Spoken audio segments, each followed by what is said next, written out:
Boa tarde a todas, todos e todes. É uma alegria e uma honra estarmos aqui mais uma vez. Essa que vai ser a segunda conferência do nosso congresso dos 100 anos do modernismo. E nessa tarde estaremos aqui com o professor Raul Antelo, falando da palestra cujo título é Modernismo Múltiplo, a memória de Mário de Andrade. Eu vou fazer uma pequena e breve apresentação do professor Raul Antelo, quem eu já agradeço imensamente, não só pela participação dessa conferência, né, como se não bastasse, mas por todo o diálogo que podemos ter durante a preparação desse congresso. Vou fazer uma pequena apresentação e depois, então, passaremos à conferência e, em seguida, aos comentários. Raul Antelo foi professor titular de literatura brasileira da Universidade Federal de Santa Catarina, Guggenheim Fellow e professor visitante em várias universidades no exterior, como a Universidade de Yale, Texas at Austin, Maryland, Leiden. Presidiu a Associação Brasileira de Literatura Comparada, ABRALIC, e recebeu o doutorado honoris causa pela Universidade Nacional de Cuyo. É autor de vários livros, dentre os mais recentes, Maria com Marcel, do Champ nos Trópicos, Arquifilologias Latino-Americanas, A Ruinologia, Visão e Potência do Não, Azulejos, e também colaborou em obras coletivas, tais como a Comparative History, Arte Política no Brasil, Modernidades, Por que Brasil, Mil Rojas, Formas Contemporâneas da Literatura, Antônio Cândido 100 anos, e também editou A Alma Encantadora das Ruas, de João do Rio, Ronda das Américas, de Jorge Amado, Antônio Cândido e los Estudios Latino-Americanos, bem como a correspondência de Mário de Andrade e Newton de Freitas, a obra completa de Olivério Girondo, a edição crítica de Rubem Dario, para suas obras completas e em colaboração, Lirismo mais Crítica mais Arte, igual a Poesia, um século de Paulicéia Desvairada. É com grande alegria que passo a palavra ao professor Raul Antelo. Obrigado, Raul. Obrigado, Ricardo, pelo convite e pela apresentação.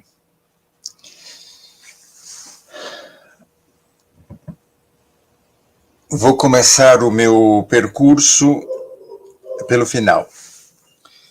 Vou me deter no último conto de Borges. Borges escreve seu último conto, A Memória de Shakespeare, 1980,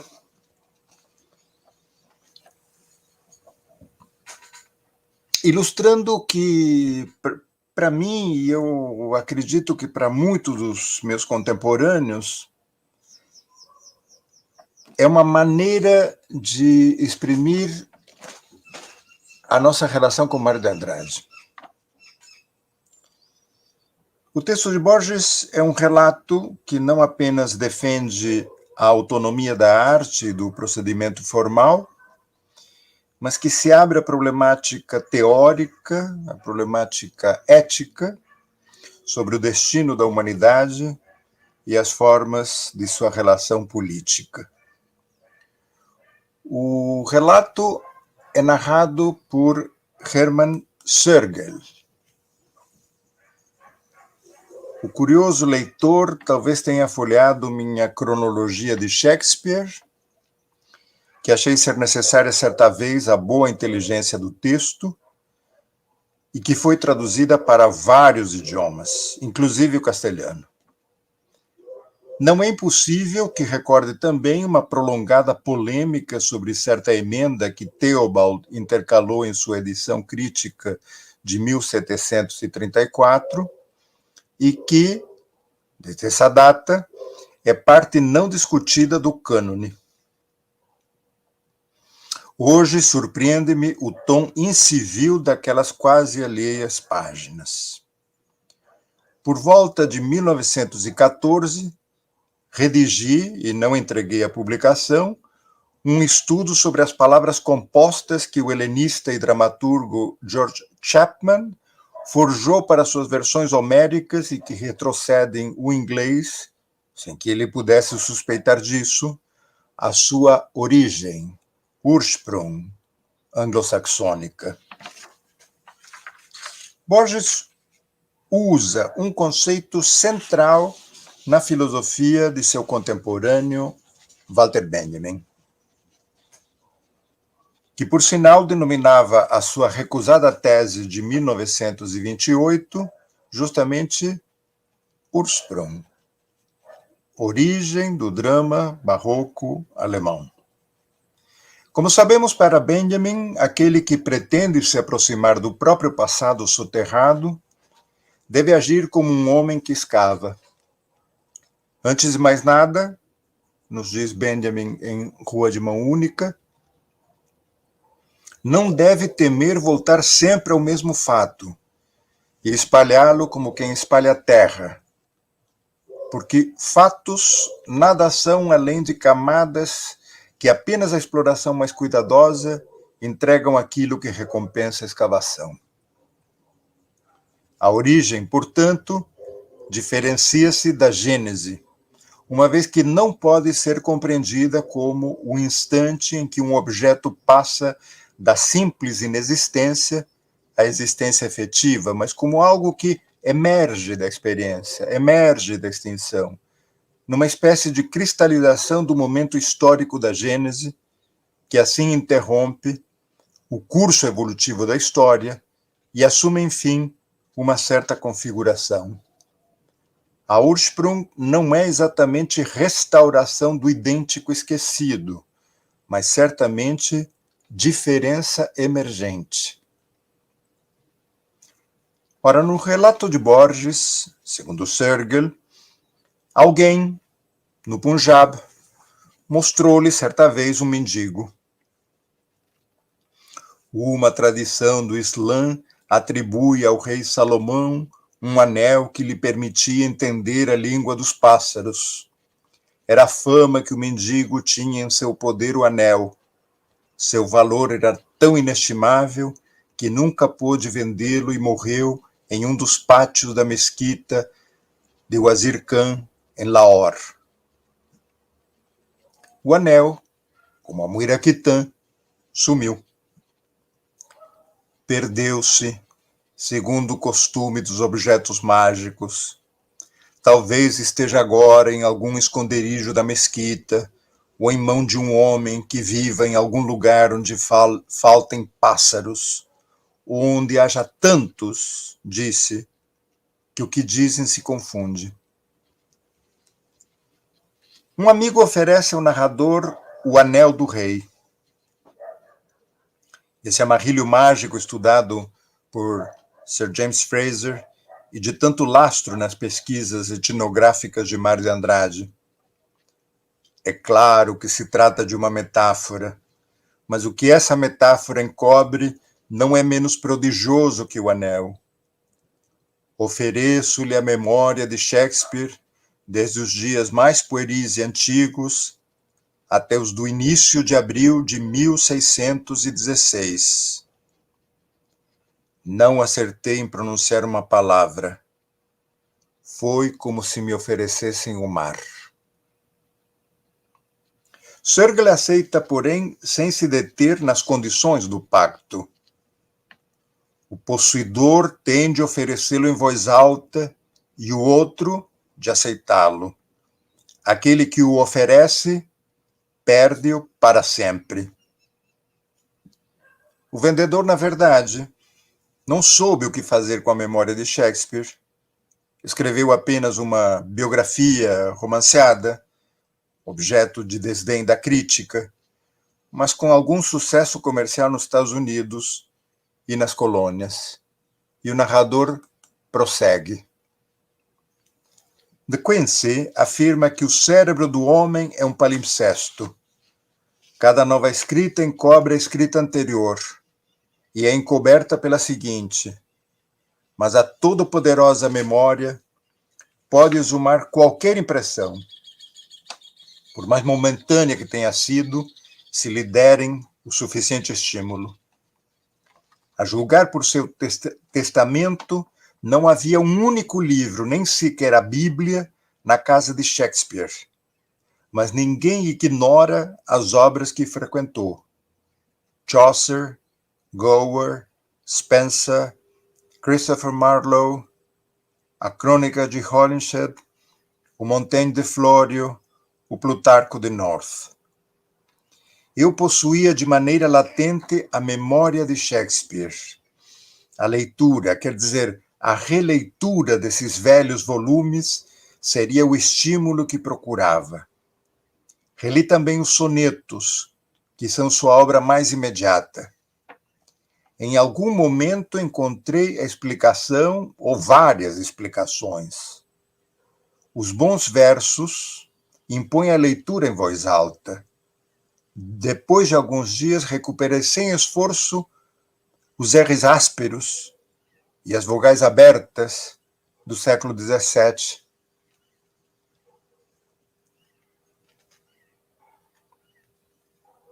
Escrevi na revista de filologia alemã que o soneto 127 referia-se à memorável derrota da Armada Invencível. Não lembrei que Samuel Butler, em 1899, já havia formulado essa tese. Uma visita a Stratford-on-Avon foi previsivelmente estéril. Depois ocorreu a transformação gradual de meus sonhos. Não me foram oferecidos, como a de Quincy, pesadelos esplêndidos, nem piedosas visões alegóricas, à maneira de seu mestre, Jean Paul. Rostos e quartos desconhecidos adentraram minhas noites. A memória do homem não é uma soma, é uma desordem de possibilidades indefinidas. Santo Agostinho, se não me engano, fala dos palácios e cavernas da memória. A segunda metáfora é a mais justa. Foi nessas cavernas que entrei. Tal como a nossa, a memória de Shakespeare incluía zonas, grandes zonas de sombra, repelidas voluntariamente por ele. Não sem algum escândalo, lembrei que Ben Jonson fazia-lhe recitar hexâmetros latinos e gregos e que o ouvido, o incomparável ouvido de Shakespeare, costumava errar uma quantidade deles, em meio às risadas dos colegas.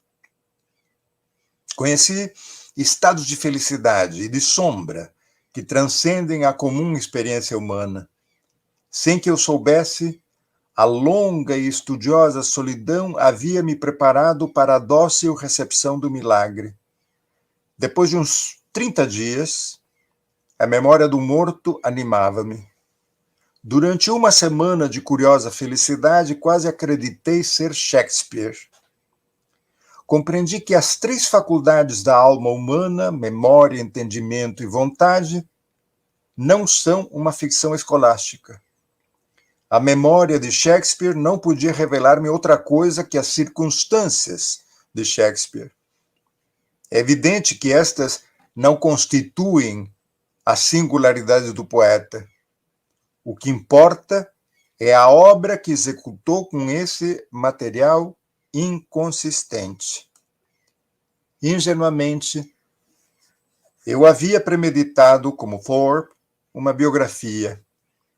Não demorei em descobrir que esse gênero literário requer condições de escritor que, por certo, não são minhas. Não sei narrar. Não sei narrar minha própria história, que é bem mais extraordinária que a de Shakespeare. Além do mais, esse livro seria inútil. O acaso ou o destino deram a Shakespeare as triviais coisas terríveis que todo homem conhece. Ele soube transmutá-las em fábulas, em personagens muito mais vívidos que o homem cinza que sonhou com eles, em versos que as gerações não deixarão desaparecer, em música verbal. Para que destecer essa rede? Para que minar a torre? Para que reduzir as módicas proporções de uma biografia documental ou de um romance realista, o som e a fúria de Macbeth? paradoxalmente, sentia ao mesmo tempo a nostalgia do livro que eu deveria ter escrito e que me foi proibido escrever, e o temor de que o hóspede, o espectro, nunca me deixasse. Encontrei, enfim, a única solução para povoar a espera: a estrita e vasta música. Bach. Mário de Andrade diria: música pura, arte. Num pós-scriptum datado ficcionalmente de 1924, o ano da escrava, o conto de Borges acrescenta: já sou um homem entre os homens. Na vigília sou o professor emérito Hermann Sörgel. Manuseio um fichário e redijo trivialidades eruditas. Mas na aurora sei, algumas vezes, que aquele que sonha é o outro. De vez em quando, surpreende-me pequenas e fugazes memórias que talvez sejam autênticas. O conto de Borges nos apresenta a tradição literária como uma lembrança de matéria onírica, o que torna a leitura um ato de apropriação indecidível com relação à própria criação. Ler e escrever são, tanto para Borges quanto para Mário de Andrade, atos complementares para cuja efetivação não basta conhecer em detalhe uma tradição ou uma história. Carece de pulsão estética específica para combinar a herança cultural com a singularidade literária. O sonho é o procedimento que, mesmo sem controle absoluto por parte do narrador, é usado pelo escritor para urdir a trama e montar as peças. Assim, a memória coletiva é a chave que permite a Andrade e a Borges definirem a tradição poética e a herança cultural. A leitura consiste em construir uma memória pessoal a partir das lembranças coletivas, em que cenas lidas tornam-se memória particular. Mas instala-se aí uma questão crucial para o nosso empreendimento. Qual é a soleira entre verdade e falsidade? Ou antes, quais os limites entre história e ficção, que são tão infinitos como impossíveis? Aliás, se a saída para o enigma de Sörgel é Bach, lembremos que na Escrava que não é Isaura, Mário define Bach como um dos mais formidáveis artistas, unicamente artista, um tipo perfeito de criação inconsciente, conjugada à vontade de análise, que leva o poeta paulista à definição, em linha com l'Esprit Nouveau, de que a obra de arte é uma máquina de produzir comoções. Mas reparemos que a conjunção de inconsciente e análise, longe do consenso, nos leva ao atordoamento. Outro dia eu errei, nos diz Mário de Andrade em A Sombra do Erro, uma das crônicas dos Filhos da Candinha, pois querendo falar em Caldas Barbosa, num artigo sobre o Aleijadinho, falei em Sousa Caldas. É que o narrador aturdito admite ter uma memória muito fraca, razão pela qual precisa de uma biblioteca muito grande. Mas é em Memória e Assombração, outra crônica do mesmo volume, que Andrade explicita a inspiração bergsoniana de sua teoria da memória. As memórias que a gente guarda da vida vão se enfraquecendo mais e mais. Para dar a elas ilusoriamente a força da realidade, nós as transpomos para o mundo das assombrações por meio do exagero. Exageros malévolos, benéficos, e um dos elementos mais profícuos de criar esse exagero é a palavra. Poesias, descrições, ritos orais. É um engano isso de afirmarem que a gente pode reviver, tornar a sentir as sensações e os sentimentos passados. As memórias são fragílimas, degradantes e sintéticas, para que possam nos dar a realidade que passou, tão complexa e intraduzível. Na verdade, o que a gente faz é povoar a memória de assombrações exageradas. Esses sonhos de acordado, poderosamente revestidos de palavras, se projetam da memória para os sentidos e dos sentidos para o exterior, mentindo cada vez mais. São as assombrações.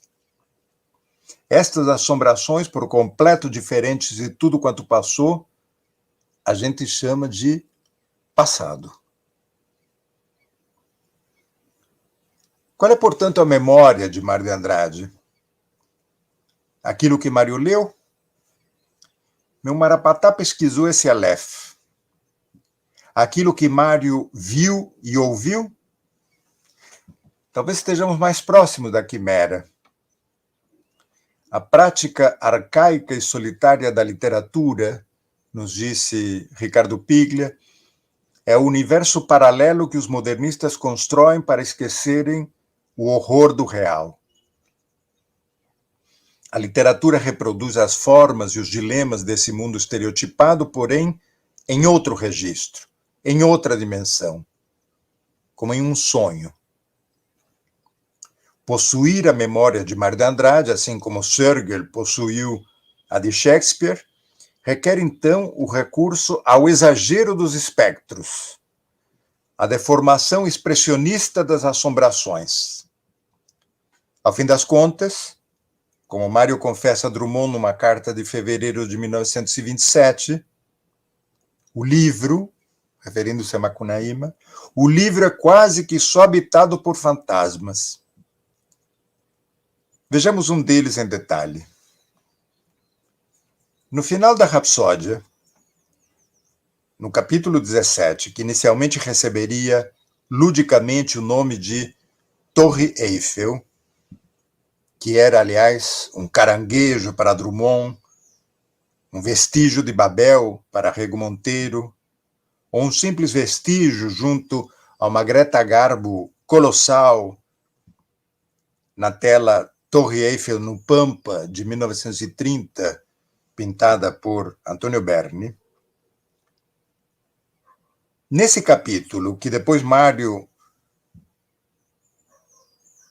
intitula Ursa Maior, provavelmente para diferenciar-se de A Torre Eiffel Sideral, um dos fragmentos ou souvenirs dessa escrita polímera, como a chamou Carlos Augusto Calil, que oscila como um sismógrafo entre memória, ensaio e prosa poética, de Le Lotissement du Ciel, o volume que Blaise Cendrars publicaria depois da guerra, em 45, entre 45 e 49, ele escreve isso. Nesse capítulo, no capítulo da Ursa, Macunaíma lança uma dessas definições taxativas. Não vim no mundo para ser pedra. E o herói fundamenta essa observação numa conceituação antropológica. Quando o urubu está de caipora, o de baixo caga no de cima. Esse mundo não tem jeito mais. E vou para o céu. Ia para o céu viver com a marvada. Ia ser o brilho bonito, mas inútil, porém de mais uma constelação. Não fazia mal que fosse brilho inútil, não. Pelo menos era o mesmo de todos esses parentes, de todos os pais dos vivos em sua terra, mães, pais, manos, cunhãs, cunhadas, cunhatãs, todos esses conhecidos que vivem agora do brilho inútil das estrelas. Nas notas manuscritas para a edição do Livro Azul, Mário de Andrade fala de um grifo da morte,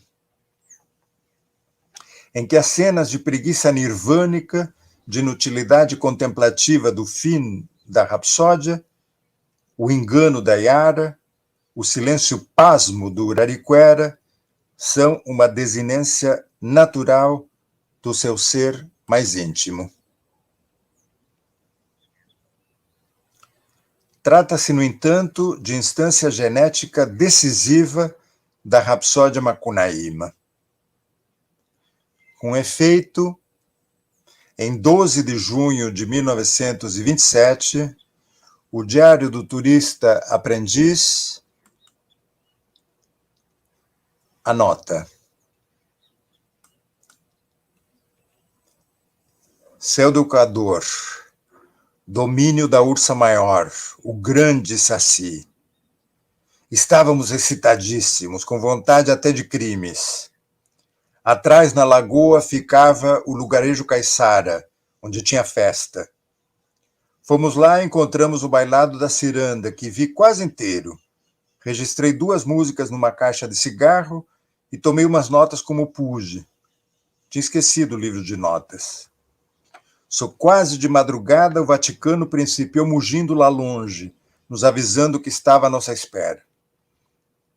Bailamos com os caboclos e viemos vindo, sem pressa, na noite da ursa maior.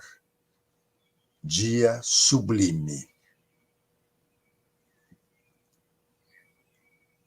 O tempo da ficção moderna, nos diz Jacques Rancière, é um tempo de coexistência duplamente inclusivo.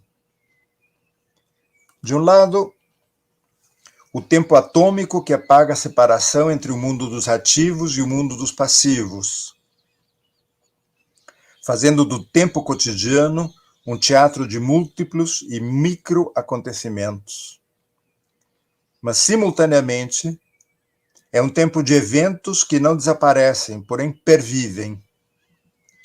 Ambos traçam as bordas da ficção. Portanto, o registro acima, no Diário do Viajante, nada tem de banal, uma vez que ele encerra uma profunda guinada nos estudos da cultura. Manuel Bandeira, com efeito, foi dos primeiros leitores em manifestar uma certa restrição, argumentando que a ursa maior foi mal escolhida, já que é caracteristicamente uma constelação boreal quase no polo celeste, diz numa carta. Contudo, em carta de resposta, datada aparentemente de 31 de dezembro de 1927, Mário de Andrade explica: a constelação da ursa maior se refere, diz um professor Deutsch, ao saci, por causa da perna só que ele tem. Acho muito bem escolhida, pelo contrário. E se vê de todo o nosso céu, não se vê? Eu a enxerguei, do Amazonas a São Paulo. Abusão atávico. O saci era, nos diz Menotti Del Picchia, num conto de 1926, um ingênuo inofensivo, um gaiato fazedor de pirracinhas, alguém grotesco e simpático ao mesmo tempo.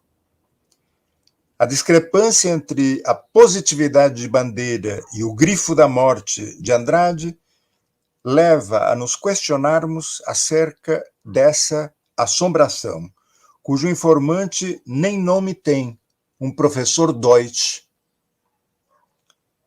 e que é por completo diferente de tudo quanto aconteceu, ilustrando, quiçá, as opções hegemônicas da antropologia alemã. O sábio Deutsch não é outro do que Roberto Lehmann-Nietzsche. Nascido em Radomitz, Posen, Lehmann-Nietzsche estudou entre 1890 e 1896 nas universidades de Freiburg, Berlim e Munique, transferindo-se em 1897 para a Argentina, onde, em 1905, é nomeado professor de antropologia na Faculdade de Filosofia e Letras de Buenos Aires, tornando-se o primeiro professor na área da América Latina. Pensem que a primeira cadeira norte-americana de antropologia foi a de Boas, Franz Boas, em Colômbia, em 1899. Em 1906, no contexto da institucionalização da Universidade Nacional de La Plata, Lemannitch é designado professor de antropologia no Instituto do Museu de La Plata, cargo que manteve até abril de 1930, quando abandona a chefia de antropologia do museu, retornando, enfim, a Berlim, onde ainda ministraria cursos e conferências na Universidade Friedrich Wilhelms. Lemannitch morreu em 1938. Ele representou uma importante virada nas pesquisas da área. No início do século XX, os estudos culturais baseados na raça cediam gradativamente espaço a uma indagação de perfil psíquico dos diversos grupos indígenas, voltada à coleta de vocabulários e mitos. Lemannitch considerava esses repertórios o fio de Ariadne na classificação etnográfica dos grupos indígenas sul-americanos, perspectiva, a seu ver, muito proveitosa. E assim sendo, em 1919, ele começa a compor as partes de uma mitologia sul-americana, que nasce, como ele mesmo narra, de um dom, ou seja, de uma fusão participante entre o arcaico e o científico. O alto interesse que as tradições autóctones com relação à origem do mundo e com relação às épocas míticas foram despertando e ainda despertarão entre os intelectuais que se dedicam ao estudo da alma primitiva, justifica suficientemente a publicação especial de um breve texto que obtivemos graças a uma das tantas surpresas agradáveis que às vezes costumam interromper o trabalho monótono que representa o arranjo de um material sistematicamente coletado. Foi numa das sessões da Junta de História e Numismática Americana de Buenos Aires que meu distinto amigo, o conhecido historiador e bibliógrafo Dr. Carlos Salas, me obsequiou com uma tradição Rankel, colhida em Chimpai, na região de Rio Negro, a 15 de janeiro de 1917, pelo senhor Dardo Romero, permitindo-me ao mesmo tempo sua publicação, se eu a julgasse interessante. Eu percebia imediatamente o valor extraordinário que o relato do índio Rankelsch oferece não apenas para a mitologia das outras tribos araucanas, mas para a mitologia sul-americana em geral. E, em vez de guardar o texto entre manuscritos inéditos, resolvi entregá-lo imediatamente ao prelo. Contava Lemannitch para seu mapeamento estelar com o auxílio de 2 astrônomos. O argentino Félix Aguilar nasceu em 1884, morreu em 1943, e o astrônomo norte-americano Charles Dillon Perrine nasceu em 1867, morreu em 1951. Perrine era, à época, diretor do Observatório Astronômico de Córdoba, e foi ele quem lhe facilita a consulta do Celum Astronomico Poeticum, uma obra de 1662, do escritor alemão Philipp von Zesen. Anos mais tarde, em 1924, no 9º capítulo da mitologia, a mitologia foi sendo publicada em fascículos, digamos, na revista do Arquivo de La Plata e nunca recebeu publicação em livro. No 9º capítulo da mitologia, Lemannitch aprofunda a questão das ressonâncias da figura do sgambato cósmico, baseando-se parcialmente em textos de Luiz da Câmara Cascudo, que visitara Lemannitch um tempo antes, 1919, em La Plata.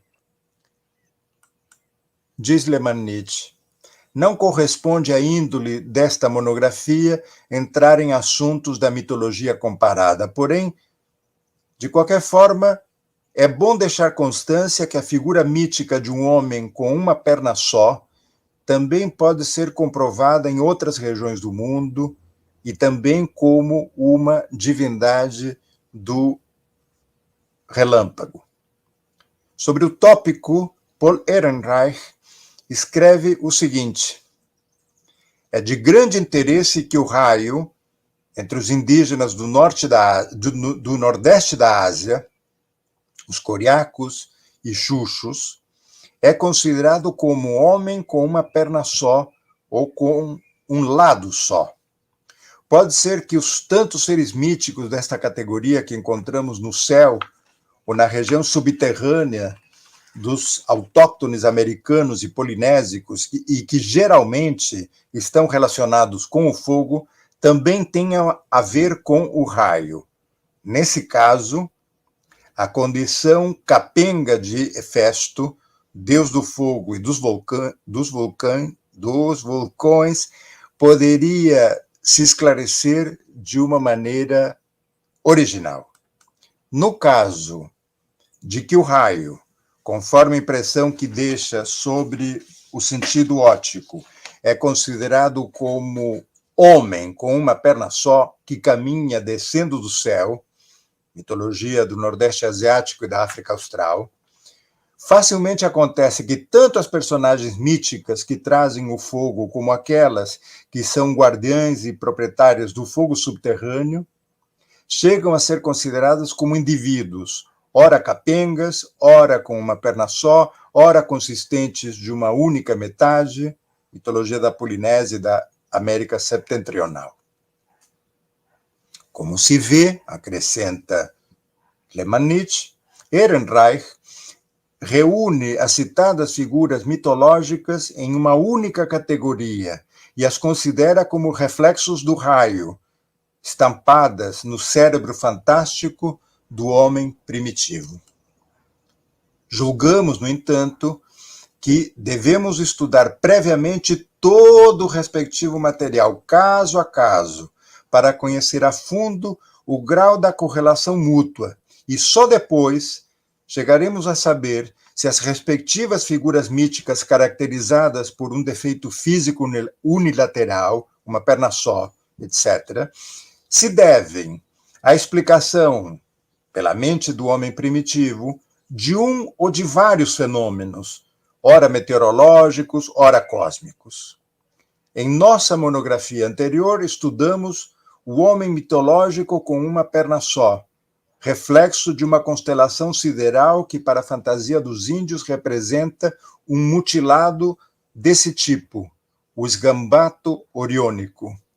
Nesta pesquisa, revelou-se a existência de outro esgambato, reflexo de outra constelação que também se assemelha em seu conceito, no conceito dos respectivos aborígenes, a um homem que tem uma perna só, o esgambato úrsico, conforme a constelação da Ursa Maior. E pode ser que também o raio, em algumas regiões do mundo primitivo, tenha sido interpretado como esgambato. Será trabalho de outras pesquisas especiais descobrir os detalhes indispensáveis e confirmar ou recusar esta última hipótese. Ou seja, que é precisamente pelo método comparativo que, em 1922, Lemannitz chega, enfim, a Macunaíma. 1922. Analisando as constelações do Órion e das Híades, e apoiando-se numa lenda caribe das Guianas, recolhida em 1915 pelo antropólogo inglês Walter Emmon Roth, uma pesquisa que se chama An Inquiry into the Animism and Folklore of the Guiana Indians, Lemannitz escreve o seguinte: Macunaíma e Piá, os heróis gêmeos, nascidos depois da morte de sua mãe com a ajuda do tigre, aprontam ao caçar a Maipuri, o tapir. Piá, com a corda do seu arpão, que arranca de seu irmão Macunaíma uma perna que agora se vê no céu. É o Tabali. Macunaíma mesmo representa as Pleiades. O tapir Maipuri, as Íadas.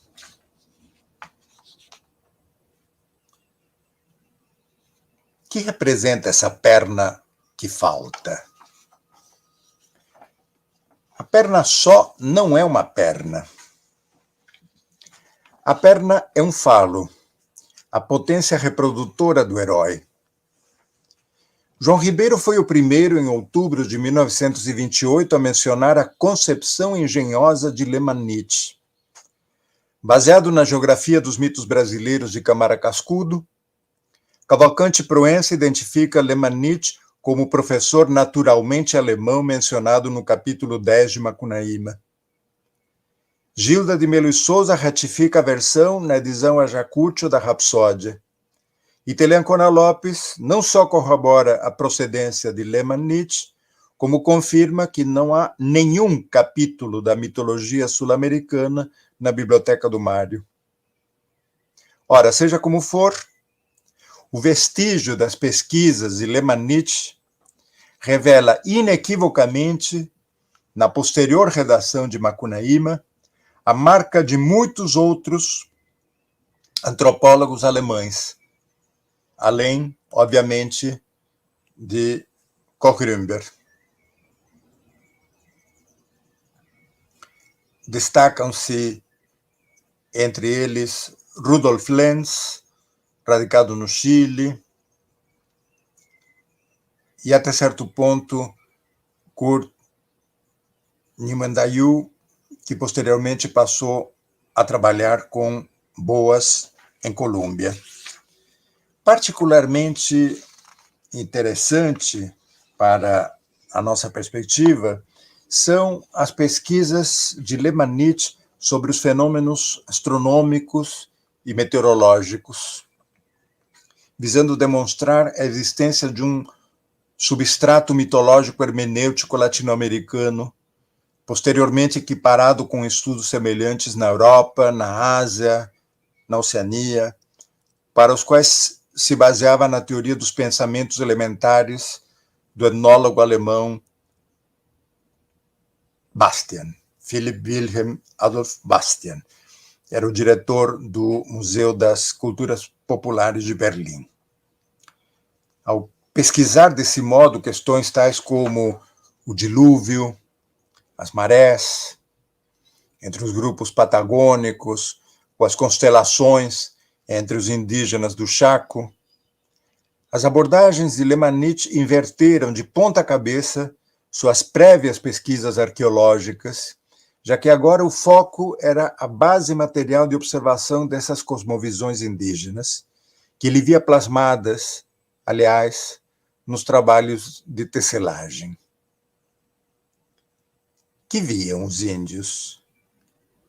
Em que relatos essas imagens eram inseridas? Que relação estabelecer entre essas visões grotescas, no dizer de Hackenson, e a ficção que nos ocupa? Para Lemannitch, a articulação desses dados em um único modelo explicativo seria o caminho para reconstruir uma cartografia etnográfica americana, conforme a proposta de áreas geográficas e domínios de interação, teoria essa elaborada em 1905, justamente por Ehrenreich, o antropólogo que ele cita no fragmento lido há pouco.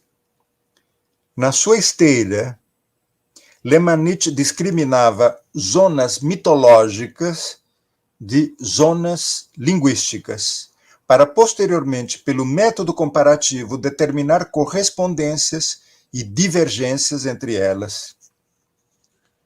Por outro lado, resgatando as pesquisas do psicólogo e etnógrafo Wilhelm Wundt, Lemannitch postulava diversos ciclos mitológicos. Os ciclos mitológicos eram um ponto de partida para construir uma matriz explicativa comum nas diversas culturas latino-americanas. E essa ideia, compartilhada pelo geógrafo alemão Richard Andree e pelo etnógrafo austríaco Moritz Winternitz, sustentou a existência dos círculos culturais funcionais ao monoteísmo primordial do sacerdote e etnógrafo alemão Wilhelm Schmidt.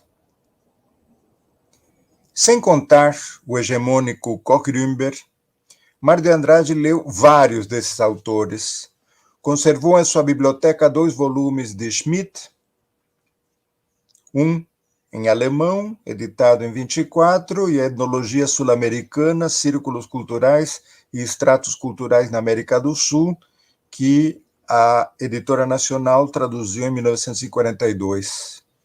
Além deles, Mário tinha lido o Handbuch de Culturas Pré-Colombianas na América Latina, de 1926, de Theodor Danzel, e Povo e Cultura Latino-Americanos, de 1927, de Wilhelm Mann. Vejam, então, que estas pesquisas todas guardam certa sintonia com as contribuições de um filósofo francês extremamente lido e apreciado naquele momento. Me refiro a Lucien Lévy-Bruhl. Para Lévy-Bruhl, o pensamento dito primitivo era determinado por representações emocionais até então inacessíveis. Lehmann-Nietzsche, por sinal, já usa em seu texto de 1919 o conceito de alma primitiva, título do volume de Lévy-Bruhl de 1927.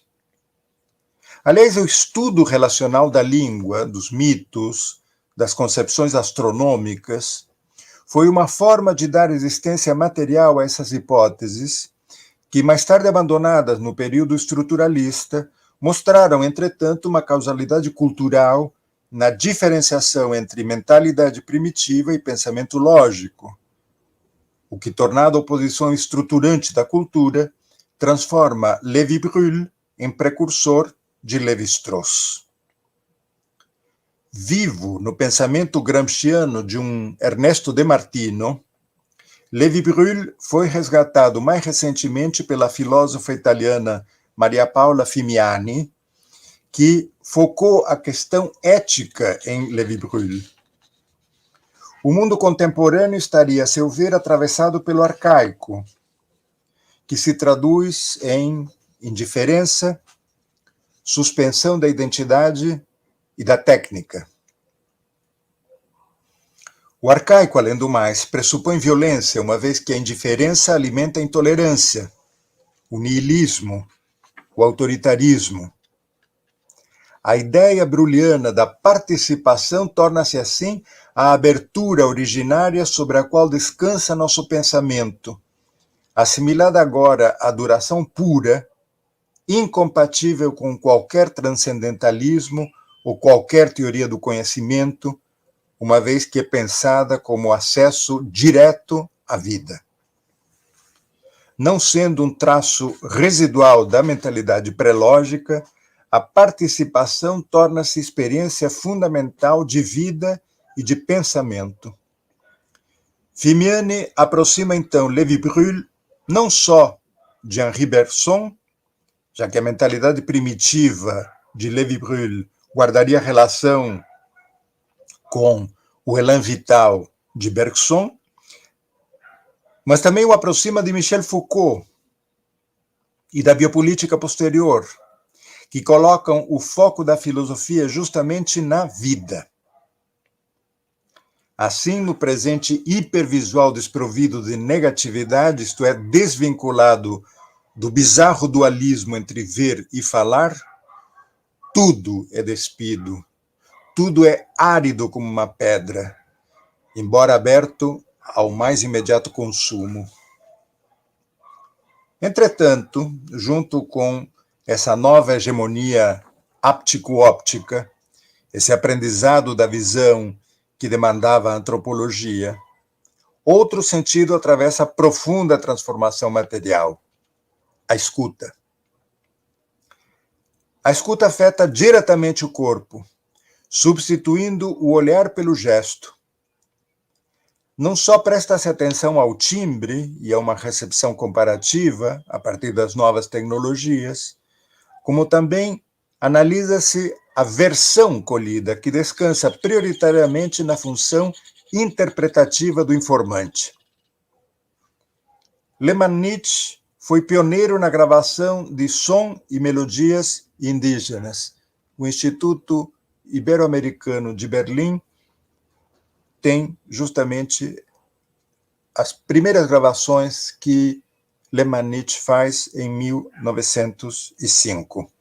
Algo empreendido também na Missão de Pesquisas Folclóricas ao Nordeste, em 1938, pelo arquiteto Luiz Saia, sob a supervisão direta de Mário de Andrade, né? Buscava-se, em um caso e no outro,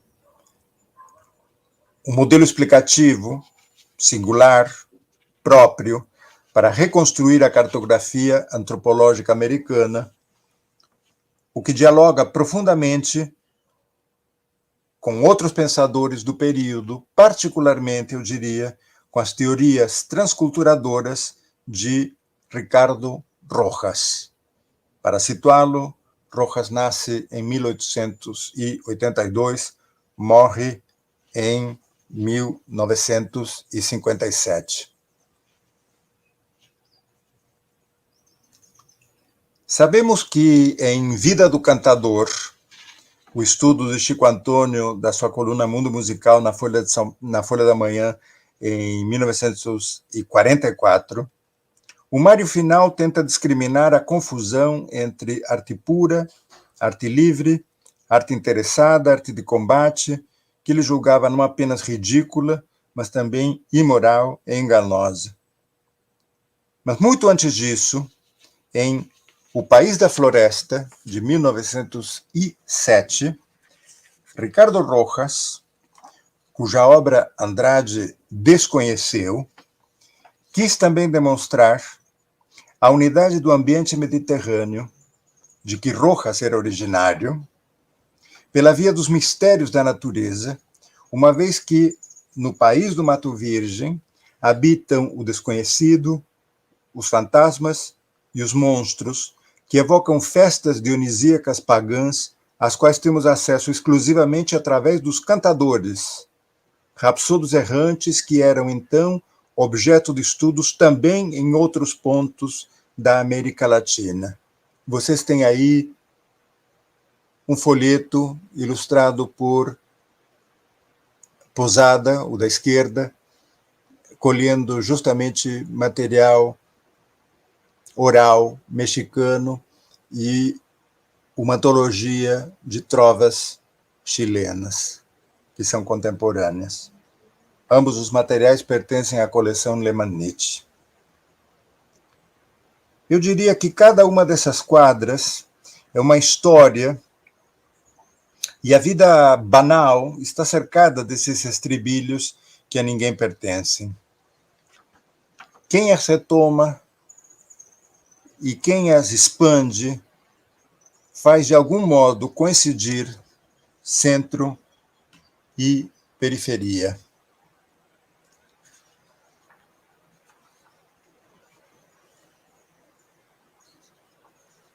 Quero ilustrá-la com um fragmento desse livro de 1907, de Ricardo Rojas. Era o eterno grupo dos cantores da floresta, animando com sua presença todas as ocasiões solenes da vida rural. O poeta anônimo do povo, figura destacada do grupo, sente ao uníssono da multidão, por isso vibra de preferência nos seus lábios o treno religioso e o jaravi sentimental. Ignoram as aventuras de paladinos como Oldão, Bernardo ou Cid, narradas à maneira do romanceiro espanhol. Nem mesmo se sentem apaixonados pelas nossas odisseias corajudas de Moreira, Calandria ou Vega, lendários no litoral. Até as mesmas 10ª espinelas heróicas, muito frequentes na Revolução, não sobreviveram na floresta. Conta seu alaúde a corda das paixões tristes, das melancolias inefáveis, dos pressentimentos obscuros. E se a musa da política também o inspira, não chega ao lirismo a não ser em presença da fatalidade. Jean-Luc Nancy nos diz que o sonoro precipita a forma, porque estar à escuta é estar alternativamente dentro e fora, aberto tanto interna quanto externamente, de tal modo que essa escuta configura a singularidade sensível que ostensivamente exibe a condição aestética, a partição entre o interno e o externo, o isolamento e a participação, a desconexão e o contágio.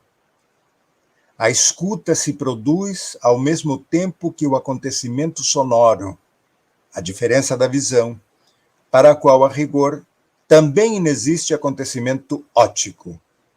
A presença visual está já disponível antes mesmo de ser vista, ao passo que o acontecimento sonoro chega, ataca, invade de supetão. Da mesma forma, diz Mário na Escrava, a audição ou a leitura de um poema simultâneo, o efeito de simultaneidade não se realiza em cada sensação insulada, mas na sensação complexa total final.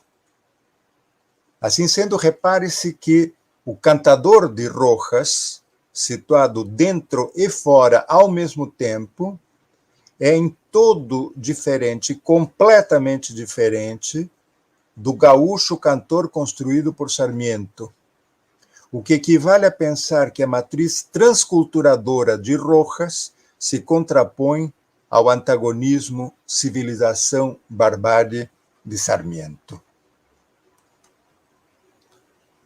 Em seu ambiente, é aquele o mesmo que este na planície pastora,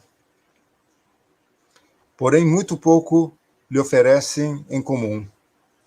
Ambos são o melodioso verbo da singela sociedade a qual pertencem. Porém, o gaúcho cantor é mais épico, tanto quanto o segundo leva vantagem no veio lírico. É o teatro daquele, a pulperia, né, a venda, o armazém, e se não lhe falta a sua vihuela, seu violão de presunçoso pajador com nota objetiva, sua vibração perde-se na ousada, nos ousados arabescos ou no romance que soleniza as façanhas do gaúcho ruim. No entanto, o trovador da floresta é silencioso, intenso, como a raça que o inspira. Preocupam-lhe, acima de tudo, o amor, a dor e a morte, ideias grandes como a noite. Povo de artistas, vê seus representantes mais genuínos nesses cultivadores da poesia e do canto. A dor sugere à sua musa as máximas, geralmente rimadas, de uma filosofia sábia de resignação e de angústia. E no meio dessa amargura, sorri, muitas vezes com seu espírito satírico, como reflexo de uma estrela no fundo de um lago tenebroso. O amor é neles a melancolia de Werther, mesmo que sem seu cruel desenlace nem dramáticas atitudes exteriores, porém quase nunca a petulância de Dom Juan. Rara é a estrofe popular onde não se fale de Soncoy, o coração, da angústia, da tristeza, da morte.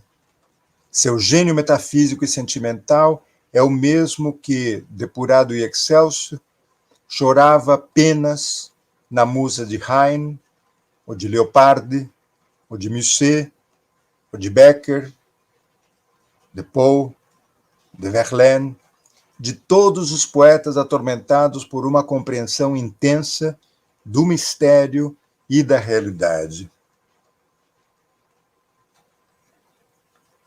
Mas a memória do homem, nos disse Borges, e eu o relembrei no início, não é uma soma, é uma desordem de possibilidades indefinidas. A memória do homem é uma escrita à maneira do Finnegans. Portanto, como nos diz Rojas, a poesia e a música encontram-se unidas nos costumes da floresta, como estiveram na Grécia clássica, sendo estas as manifestações estéticas mais genuínas do país. Os trovadores geralmente cultivam ambas. A melodia acompanha e sustenta a copla, e as duas se integram na dança por um ritmo comum. Eis porque, ao contemplar as festividades da floresta, julguei assistir à unidade originária de todas as artes, em direção ao qual tendeu, em um supremo desejo de beleza, a potência do sonho wagneriano. O espetáculo costuma ser grotesco, sem dúvida, pelo caráter desenfreado de toda manifestação dionisíaca, mas não foram menos as festas helênicas, admiradas hoje por nós através de uma idealidade subjetiva. Nenhuma dessas festas se realiza sem a presença do trovador, espécie de sacerdote da alegria e da morte. A música, argumenta Mário na Escrava, começou com a melodia infinita, como atestam os fragmentos gregos que possuímos, as melodias dos primitivos, o canto gregoriano. A seguir, influenciada pela poesia provençal, pelas danças e principalmente pela inovação do compasso, ou seja, por estratégias todas de detenção, a melodia tornou-se quadrada, para depois do romantismo retornar à melodia infinita, que já não se discute. E outro tanto aconteceu com a poesia. Temos então dois processos paralelos. De um lado, o das culturas originárias, plurais na sua dispersão, mas unitárias na cartografia desejada, o arquivo universal da humanidade de Bastian, do antropólogo Bastian. De outro, o da arte, cuja unidade se pressupõe como vaga entidade operacional, a da estesia em geral, ou em seu defeito, numa dimensão plural, literatura, música, artes visuais, divisão que se aceita sem mesmo antes examinar seu regime específico. É por essa via que Mário de Andrade pensa-se primitivo, fundamentando-se em Ribot, quem imaginava a linguagem dos primitivos usar termos que não são geralmente ligados, mas justapostos. Tanto as culturas originárias, como as várias disciplinas que Mário de Andrade explorou, a ficção, a crítica musical, a crítica de artes plásticas, foram abordadas na sua dimensão singular plural. É essa concepção estriada, superposta, empilhada, como o palimpsesto de De Quincey, que nos daria a memória de Mário de Andrade. Uma memória, ora em falta, ora em excesso, com relação a si própria.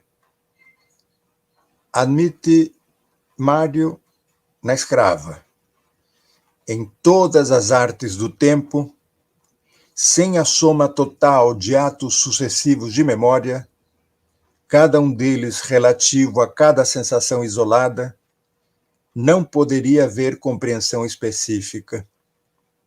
Sua divisão, ora urbana, ora rural, ora arcaica, ora contemporânea, separa então o nome do produto, a poiesis, do nome do processo, seu modo de produção, a tecné. A memória como reconstrução retrospectiva, nos diz Mário de Andrade, na conclusão da Escrava, já foi serva disposta a ministrar mínimos paliativos de farmacopeia didático-técnico-poética, quando a rigor a ela cabe o domínio, a orientação e a palavra final do processo artístico. A memória de Mário de Andrade é um modernismo múltiplo.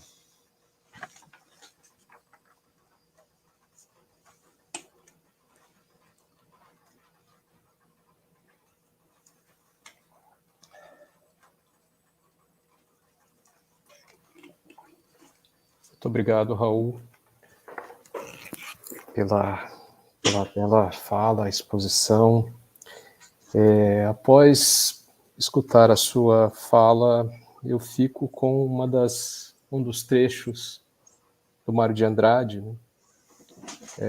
Da Escrava que não exaura, sensação complexa, total, final, né? Porque acho que a sua fala sobre a memória do Mário, né?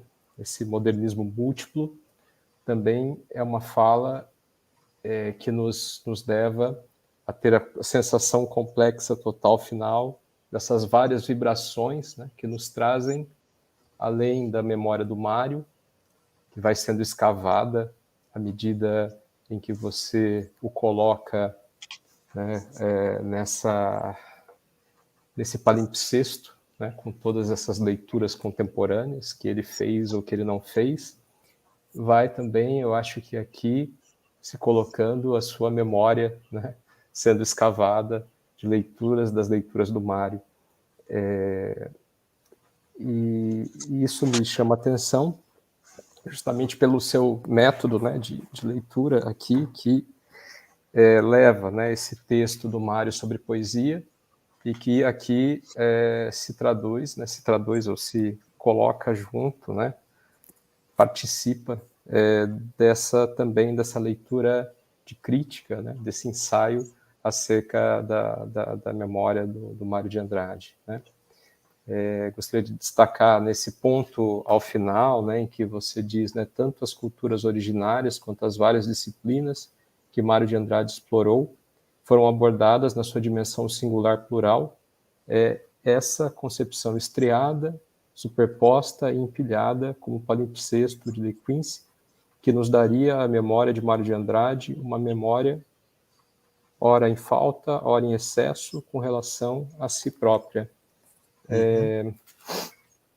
Gostaria de retomar esse ponto, né, também para pensar aqui na sua leitura, né, e essa sensação complexa total final que se dá por meio da escuta. E gostaria de colocar duas questões, né.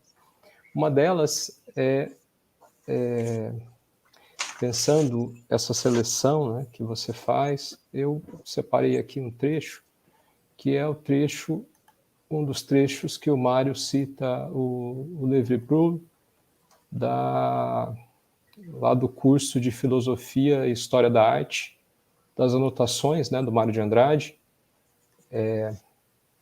em que ele fala o seguinte, depois daquela aula, o artista e o artesão, né, no primeiro ponto, nas anotações, ele diz o seguinte, né, verbalista, ele está dizendo sobre a natureza da explicação primitiva, né? Ele diz, verbalista, diz a Bíblia com grande previsão científica que no primeiro passeio de Deus com Adão pelos jardins do paraíso, o primeiro homem se preocupou de dar nome aos seres que encontrava. O primitivo, pelo seu comportamento, pela natureza de sua mentalidade paralógica, age muito por essa primeira satisfação adâmica. Suas explicações paralógicas são simples substituição de fenômenos por frases, pouco importando que essas frases não expliquem nada. Quando, aliás, o povo das nossas civilizações usa da superstição e faz do leite com banana um tabu e atribui uma desgraça ao levantar da cama com o pé esquerdo, na verdade ele está sendo também um puro verbalista, despreocupado da observação, da experiência, das relações de causa e efeito, da abstração e se satisfazendo com uma simples substituição de fenômenos por palavras. Este verbalismo chega a ser frequentes vezes apenas vocabular. O raio transforma-se em tupã, uma palavra, que não implica nenhuma ação, nenhum comportamento ulterior. Às vezes essa palavra nem é compreensível. Orações mágicas, incompreensíveis, mesmo ao medicine man que as pronuncia. Eu gostaria de colocar, né, esse trecho e te perguntar, né, se esse trecho, se essa primeira aula, né, ela também se coloca, né, dentro dessa reverberação que você nos traz. E a segunda questão, eu também usaria aqui o próprio Mário, né? Mas antes, você, no seu texto, né, coloca a questão da escuta, né? Chama atenção para ela quando se refere ao Shakespeare, né? Quando cita o Borges, e ele diz de recuperar os R's ásperos, né, e as vogais abertas. Então, essa escuta, né, que é que depois você chama atenção, né, um trecho sobre a escuta que se faz ao mesmo tempo que acontecimento sonoro, de certa maneira, né, está em paralelo com uma ideia de hiperimagem, né, que você vai contrapor a uma cultura da escuta, né? E aqui eu queria te perguntar se nessas leituras, né, recentes, né, que temos visto sobre o modernismo, a Semana de Arte Moderna, esses ruídos todos sobre a semana, se você vê, né, justamente essa oposição entre a cultura da hiperimagem, a cultura da escuta, né? E eu queria acrescentar isso, né, um trecho que o Mário, lá no começo daquele rodapé literário, Vidas Literárias, né, no primeiro texto dele lá, ele diz o seguinte, né, nunca me esquecerei de um desgracioso comentário desse lucidíssimo Prudente de Moraes Neto à minha análise psicológica do Amor e Medo em Álvares de Azevedo. Toda a explicação estava admiravelmente lógica, ele me dizia, a análise perfeitamente precisa, os exemplos exatamente adequados. Mas seria mesmo aquela verdade? Ao que só pude responder, mas seria mesmo aquela a verdade? Ao que só pude responder que era também suficientemente lúcido para não ter certeza. A crítica é uma obra de arte, gente. A crítica é uma invenção sobre um determinado fenômeno artístico, da mesma forma que a obra de arte é uma invenção sobre um determinado fenômeno natural. Tudo está em revelar o elemento que serve de base à criação, numa nova síntese puramente real, que o liberte das contingências e o valorize numa identidade mais perfeita. Mais perfeita não quer dizer a perfeita, a única, a verdadeira, porém a mais intelectualmente fecunda, substancial e contemporânea. E não estará nisto justamente a mais admirável finalidade da crítica? Ela não deverá ser nem exclusivamente estética, nem ostensivamente pragmática, mas exatamente aquela verdade transitória, aquela pesquisa das identidades mais perfeitas que, ultrapassando as obras, busque revelar a cultura de uma fase que lhe desenhe a imagem. Bom, então, gostaria de colocar essas duas observações, de leituras que me ocorreram quando eu estava lendo o seu texto. Aliás, gostaria de aqui agradecer a Marina Moros, né, que me deixou lá no escaninho, né, a versão impressa, o plaquete dessa sua palestra, que vai sair pela Cultura e Barbárie. Fazemos o lançamento na quinta-feira, às 5 horas da tarde, né, juntamente com o Inventário de Sonhos Usados, Goya Plagia de Dilberman, né, da editora Nave, com o Denis, e gostaria então de agradecê-los e agradecer essa possibilidade de ler o seu texto, né, e depois também escutá-lo nessa nossa conferência. Então, em nome do Congresso, te agradeço e passo a palavra a você e depois a todos aqueles que quiserem aí participar. Obrigado. Obrigado pela leitura, Ricardo. Eu te diria que o meu método parte de um detalhe talvez menos considerado, de um texto que não citei aqui, que é o Totem e Tabu. Se você se lembra, Freud, no Totem e Tabu, ele vai, no melhor estilo descritivo com que aprendemos a descrever o arquivo, a biblioteca de Mário de Andrade, Freud vai enumerando versões e versões e versões que se acumulam, que se repetem nas várias culturas.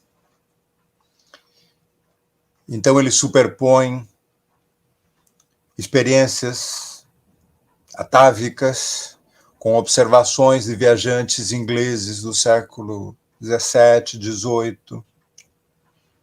E depois de enumerar uma série de versões todas, como se fosse justamente um palimpsesto de múltiplos planos, ele pensa a teoria como uma seta que atravessasse esses planos todos. Vai dizer que a teoria nada mais é do que uma ficção que tem a possibilidade de atravessar as versões acumuladas, suspendendo o julgamento sobre alguma ser mais verídica do que outra, alguma mais confiável do que outra.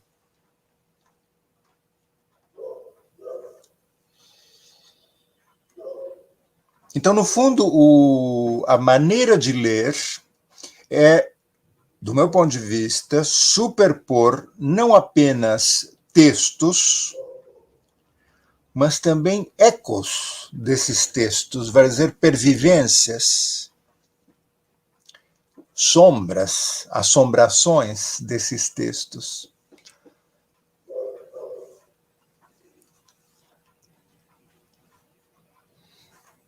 Isso me ajuda a desconstruir um certo fetichismo, um certo totemismo do artista modernista como artista autônomo total. Todos sabemos que Mário, leitor de L'Esprit Nouveau, descobre nas páginas da revista francesa alguns escritos de Vicente Huidobro, a ideia de uma criação pura.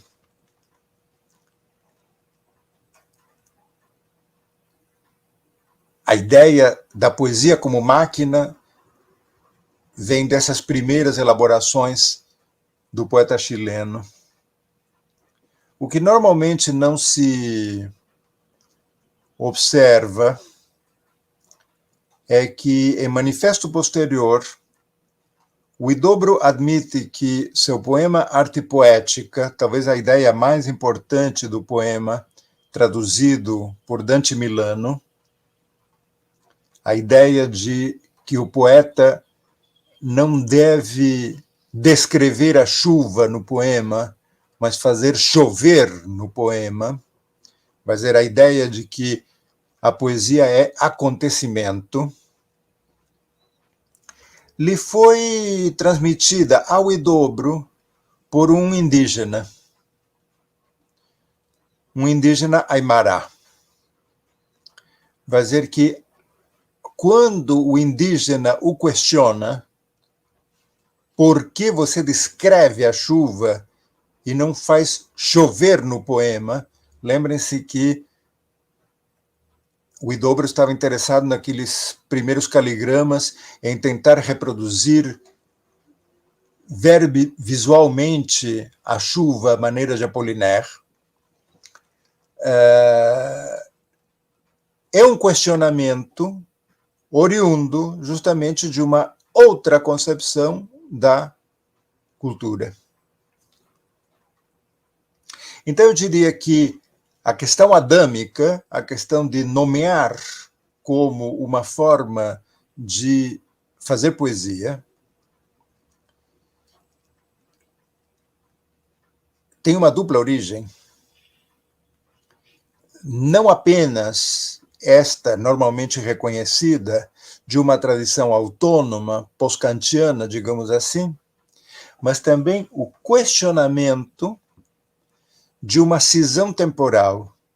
Porque quando o informante Aymara questiona o que é poesia, ele está alternativamente situando-se dentro e fora, isto é, num ponto de vista arcaico, o de sua comunidade ancestral, mas também na mais rigorosa contemporaneidade. Eu acho que o mais difícil para nós, enquanto leitores, e enquanto leitores de um estilo, de uma maneira de escrita tão explorada quanto o modernismo, consiste em poder desdobrar aquilo que aparece como monolítico, como homogêneo, e poder desenvolver, a partir dessa anunciação, uma heterogeneidade radical. Quanto à observação no curso de estética, é interessante relembrar que a própria ideia do artista e artesão obedece, no caso de Mário de Andrade, mas isto também valeria para Manuel Bandeira, também valeria para Murilo Mendes, porque eram todos leitores muito aplicados e disciplinados do texto-fonte, responde a uma compreensão do humanismo integral de Jacques Maritain. Ou seja, Maritain é quem elabora, em 1921, essa separação entre artista e artesão, que é uma maneira de estratificar as dicções, estratificar as linguagens no campo da arte.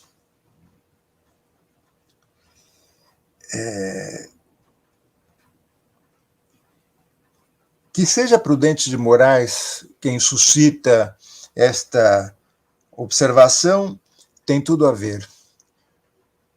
Prudente de Moraes, herdeiro do primeiro presidente, é uma figura lábil, e a própria teoria da memória e assombração de Mário de Andrade nasce de uma visita à casa de Prudente Moraes. Quando ele chega à casa e diz que quer ver o Prudente, a empregada pergunta se procura pelo Prudentão. Vai dizer que Prudente e Prudentão se desdobram numa cisparidade, digamos, muito ao estilo de Oscar Wilde. Oscar Wilde justamente compõe uma peça a partir dessa equivocidade, a importância de ser prudente, earnest. Ou seja, que a assombração, o espectro, é justamente aquilo de que não podemos nos desvencilhar. Ou seja, tão ou mais importante do que a matéria é a memória. A matéria se conserva nos objetos, porém a memória se transfigura na linguagem.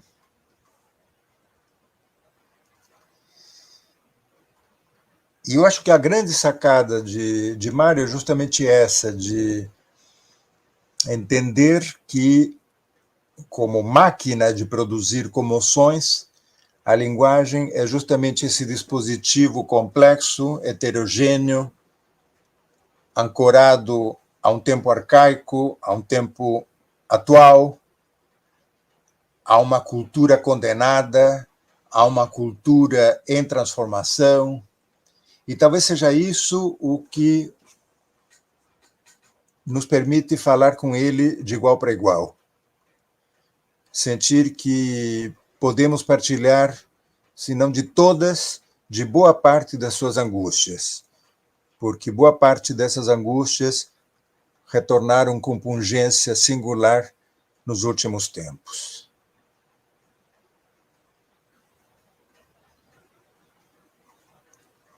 Por que escrevi sobre a memória de Mário? Porque talvez eu sinta que é a memória o que está mais a perigo, é a memória o que mais se perde, é a memória o que mais se acumula de maneira fetichizada. Como podemos reabrir essa questão, proliferar versões? Isso me pareceu importante, como uma maneira de honrar os 100 anos. Perceber que nada terminou de passar. O passado está sempre passando. E justamente essa parte de passado que não termina de passar é que a identificamos como utopia, como futuro. É isso.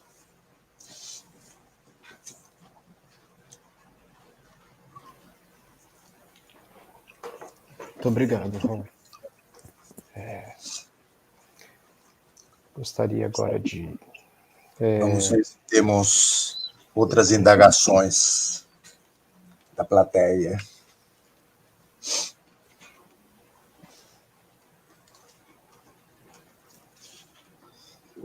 Você vê que toda reflexão, a diferença do trabalho de Tele, do meu trabalho anterior, etc., nasce de um texto que não está na biblioteca de Mário de Andrade. Sim, sim. Ou seja, um texto ausente. Não é a dona ausente, é o texto ausente. É o texto ausente. O texto que certamente ele deve ter lido, nem sabemos que fim levou, talvez Câmara Cascudo lhe emprestou a revista do museu, né, já que Câmara Cascudo escreve sobre Le Manette em O Joio e o... Joio chama. Em Joio ele tem um capítulo dedicado a Le Manette. É possível que, né, ele tenha tido o exemplar da revista, que Mário tenha lido na viagem ao Nordeste. Sim. É possível que ele tenha trazido consigo a revista e a despachado pelo correio. É possível que alguém a tenha pedido emprestado e nunca devolvido. Ou seja, que a nossa capacidade de fabulação, de imaginar esse elo desaparecido, que é justamente o amarrilho mágico de Fraser, o anel do conto de Borges, mas também a Muiraquitã, né, sempre um vínculo com o ancestral que, por definição, está perdido, sempre o vínculo com o passado está perdido, sempre temos que rearmar esse vínculo, né? Me pareceu importante para justamente não hipostasiar a questão de fonte, de dizer sim, ele nasceu aqui, é deste verso que tudo nasce, etc., etc. Isto, mais do que ajudar, me parece que muitas vezes obnubila a percepção de um grande texto como Macunaíma, né? Sim. Isso me parece que pode ser um conselho útil para os jovens pesquisadores, né? Que muitas vezes choram pela falta de material, não temos isso, não tenho acesso àquilo, etc. Não faz mal. Tem imaginação. A imaginação é uma planta que a gente tem que regar todo santo dia. Sim. Lembro como eu fiquei frustrado quando eu fui à biblioteca, ao arquivo, e não achei as anotações muito mais complexas que o Mário de Andrade fazia em relação ao Riacho Doce, que ele anuncia, né, no artigo dele. Não, eu fiz aqui muitas anotações, não achei nada, só achei as que estavam no artigo. Então, que frustração. Frustração.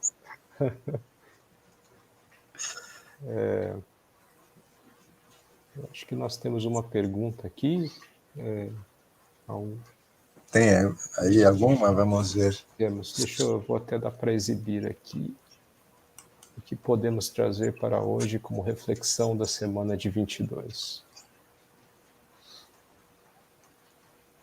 O que podemos trazer para hoje como reflexão sobre a semana?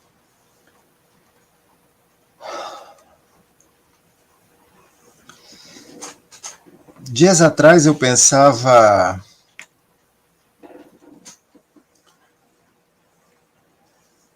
Eu tentava entender o presente a partir de 22.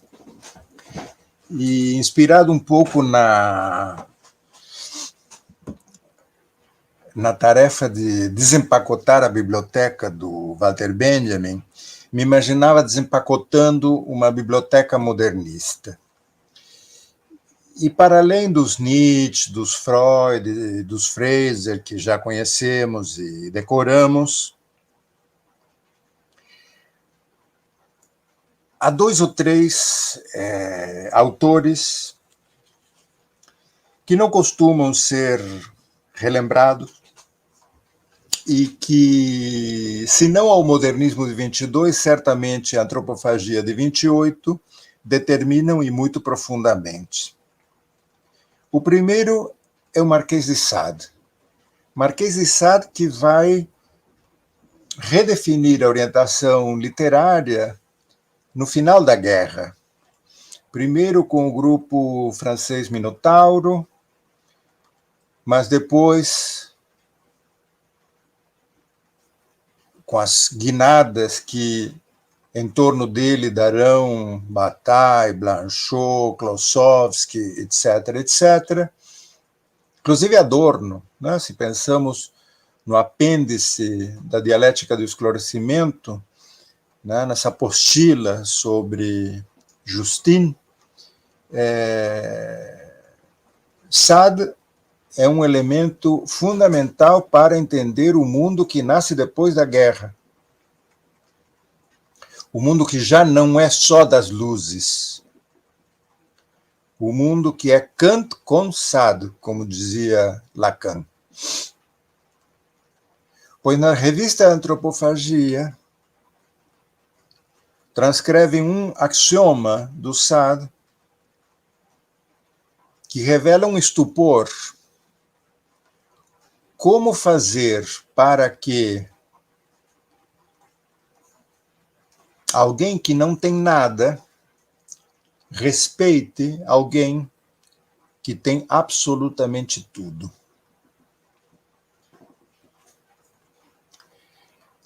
A outra figura que normalmente é tangenciada, liminarmente eliminada, é a filosofia oriental, o taoísmo.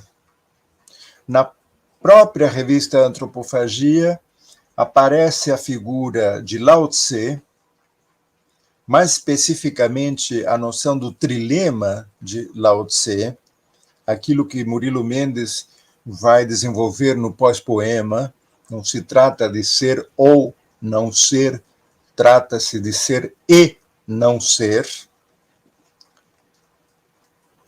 aludindo justamente a esse duplo movimento de ser e não ser.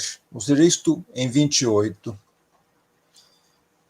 Outro dia, revendo uma revista de vanguarda argentina, Clarín, uma revista que se editava em Córdoba, em 1926. A revista era orientada por Carlos Astrada, que em 26 já estava estudando com Heidegger na Alemanha. Vai ser um poderoso pensador da condição latino-americana. E já em 26, Astrada inclui, num número da Clarín, não saberia agora dizer o qual, talvez o nono, alguns pequenos textos de Lao Tse. Justamente esta ideia trilemática do ser e não ser. Então, eu diria que para o pensamento mais radical, seja dos antropófagos paulistas de 28, seja para o proto-heideggeriano Astrada em 26, sair da lógica identitária, suspender a hegemonia da dialética e abrir-se à noção do vazio e do trilema, é uma maneira de não repetir a lógica proprietária, a lógica hegemônica, a história dos vencedores.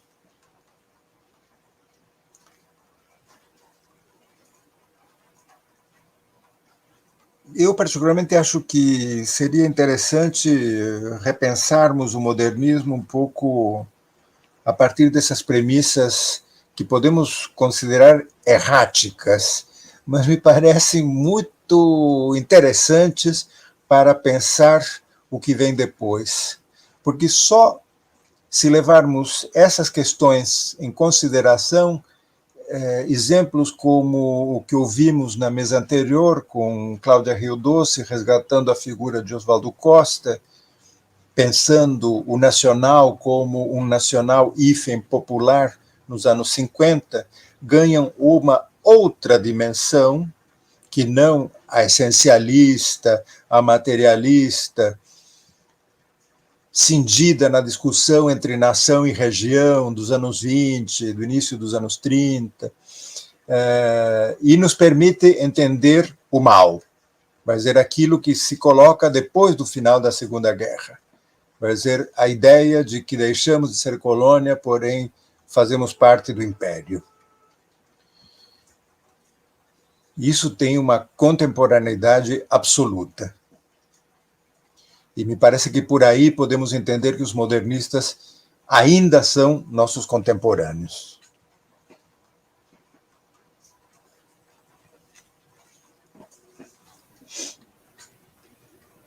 Certo. Obrigado, Raul. Bom, estamos chegando ao fim. Eu acho que tem mais uma pergunta. Vamos mais uma? Ou acho que... Sim, vamos lá. Vamos lá. Essa tem continuação. Trazendo a memória de Mário, Raul, o que você... É do Felipe Soares, né? Trazendo a memória de Mário, Raul, o que você parece trazer junto com seu modelismo múltiplo, o próprio Mário múltiplo. Talvez ecoando o Sol 350. E agora, continuando, dá para enxergar essa potência do múltiplo na estranha valorização que Mário parece fazer da melodia infinita wagneriana? Sim, sem dúvida, sem dúvida. Lembremos daquele ensaio bem jovem dele sobre Debussy e o impressionismo. Sim, sem dúvida. É justamente isso. Talvez o Mário não tenha tido condições práticas de ver montada em cena, realizadas plasticamente no cinema, essas suas compreensões, né? Digamos, se pensamos em Café, ou mesmo as adaptações cinematográficas, hoje elas poderiam, sem sombra de dúvida, radicalizarem mais ainda. A técnica sempre condiciona a nossa linguagem. E a passagem de 50 anos não é gratuita, mas a gênese é justamente isso, a obra de arte total, sim, sem dúvida.